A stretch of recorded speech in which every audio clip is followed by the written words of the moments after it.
On décrit souvent, pour rester sur cette question des océans, on décrit souvent une Europe comme ça, une Union européenne sous influence des lobbies. Alors vous qui vous battez au quotidien, est-ce que vous la percevez, vous la confirmez, cette influence des lobbies industriels ?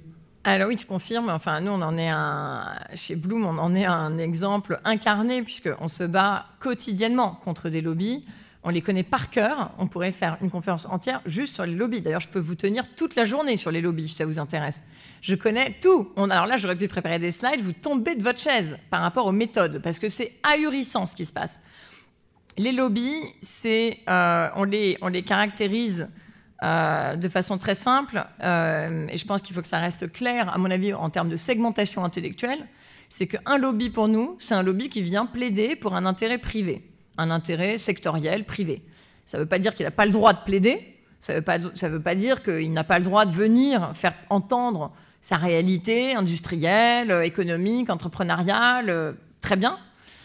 Ce qu'il faudrait garantir, c'est qu'il n'y a pas de mensonge et qu'il n'y a pas de tentative de trafic d'influence. Alors là, ça devient beaucoup plus compliqué.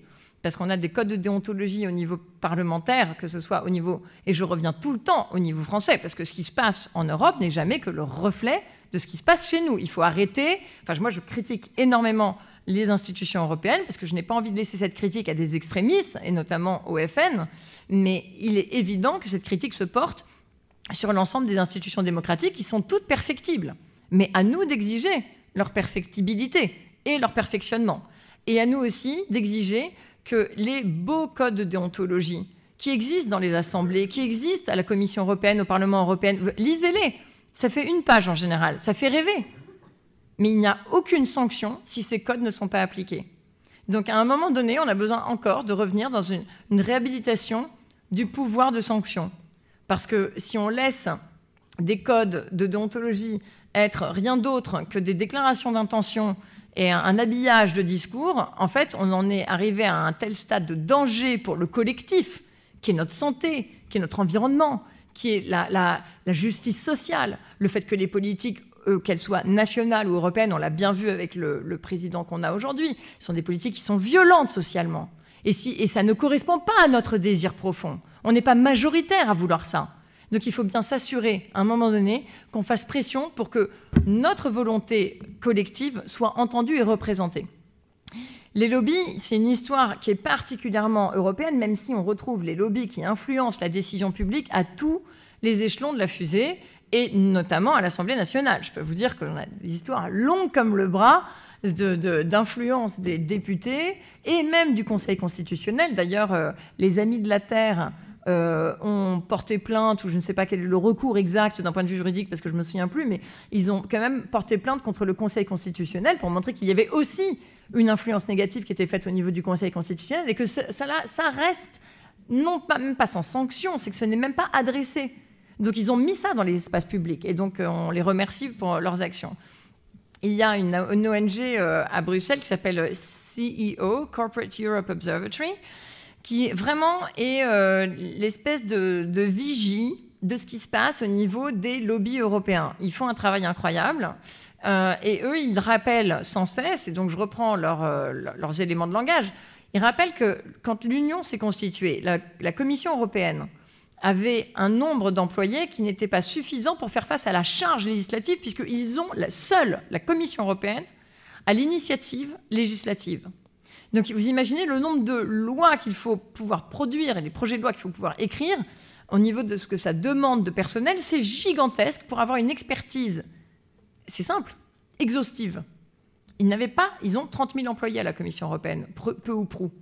Eh bien, ils ont été à la demande, ils ont été à l'origine d'une demande de constitution de lobby pour pouvoir aussi faire reposer leur expertise sur des lobbies extérieurs à la Commission européenne. Donc on voit bien que de toute façon, là où descendent et là où périssent les services publics, rentrent ceux qui ont le moyen de se faire représenter. Donc c'est pour ça que moi je plaiderai toujours pour un renforcement des services publics qui sont, à mon avis, la seule façon d'assurer la représentation de l'intérêt général. Donc on a autant de lobbies, 30 000 aujourd'hui, que d'employés de la Commission européenne. Donc voilà l'état des lieux. Alors, effectivement, je vous entends. Vous dites qu'il y a 15 000 scientifiques qui ont mis en garde, etc., sur le réchauffement climatique. Ça n'a pas empêché quand même les Américains d'élire Trump. Plus récemment, les Brésiliens d'élire Bolsonaro, qui a dit qu'il allait supprimer le ministère de l'écologie, alors que ce pays a quand même un vivier en matière d'efforts à faire pour le climat avec la forêt amazonienne qui est considérable. C'est compliqué de garder la foi quand même. Oui, c'est compliqué. Enfin, moi, d'abord, c'est vrai que la foi, c'est une question d'abord, c'est une question très privée, la foi.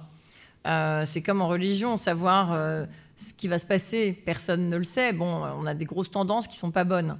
Mais la question de la confiance dans l'avenir, elle réside dans notre action aujourd'hui.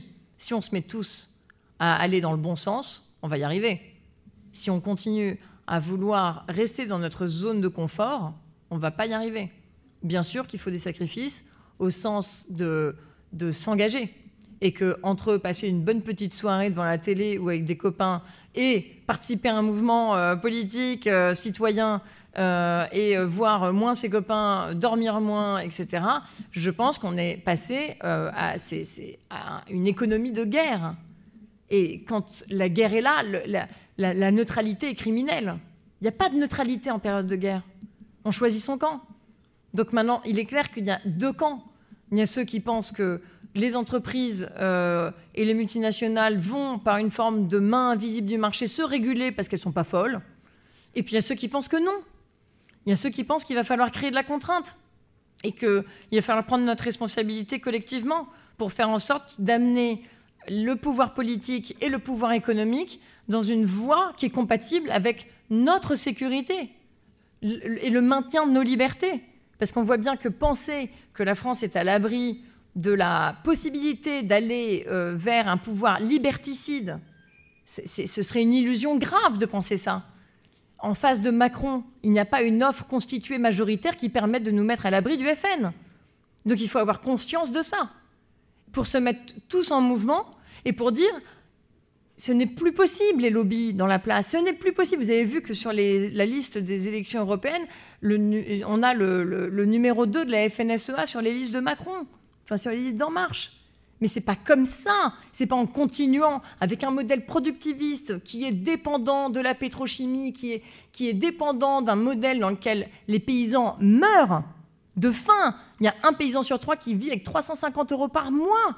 Mais vous vous rendez compte, les gens qui nous produisent la nourriture, mais enfin, ça vous scandalise autant que moi ou pas? Oui, rassurez-moi, parce que moi ça me donne envie de hurler ou de pleurer. Il y a un suicide sur 2 dans le monde agricole, un suicide tous les 2 jours, je veux dire. C'est complètement ahurissant, la violence du monde autour de nous, sur tous les sujets. Et sur tous les sujets, on a des solutions. Il y a des solutions qui sont opérantes au niveau local. Les municipalités, elles n'attendent pas la feuille de route européenne, je sais pas quoi. Elles mettent en œuvre le changement. Les élus locaux, ils mettent en œuvre le changement. Les citoyens, on est engagés. La solidarité même, la solidarité. Si on enlève le tissu associatif, mais on n'a plus que des personnes âgées qui sont seules, qui sont aussi seules malgré le tissu associatif. Mais on enlève ça, ça s'écroule. Notre société se délite. Donc ces solutions qui existent au niveau individuel et collectif ou local ou régional, il faut juste les faire changer d'échelle. On a besoin finalement jamais eu autant de besoins de politique dans notre vie. On a besoin de politiques publiques qui nous amènent là où il faut. L'intérêt général, ce qu'il y a sur leur code de déontologie et leur mission, appliquez-la. Alors attendre qu'ils le fassent, faut arrêter de rêver. Il y en a. Alors à chaque fois que je dis ça, je veux vraiment rappeler et faire honneur aux élus qui se battent. Parce qu'il y en a. Il y en a des élus formidables. Alors, les élus locaux, incroyables. On a des élus au niveau du Parlement. On en a, hein, je l'ai dit en début de conférence, je le redis. On a des élus géniaux qui sont là pour nous défendre. Malheureusement, ils ne sont pas du tout majoritaires. C'est pour ça qu'il faut reprendre le pouvoir, mais qu'ils soient citoyens. C'est dans ce sens-là.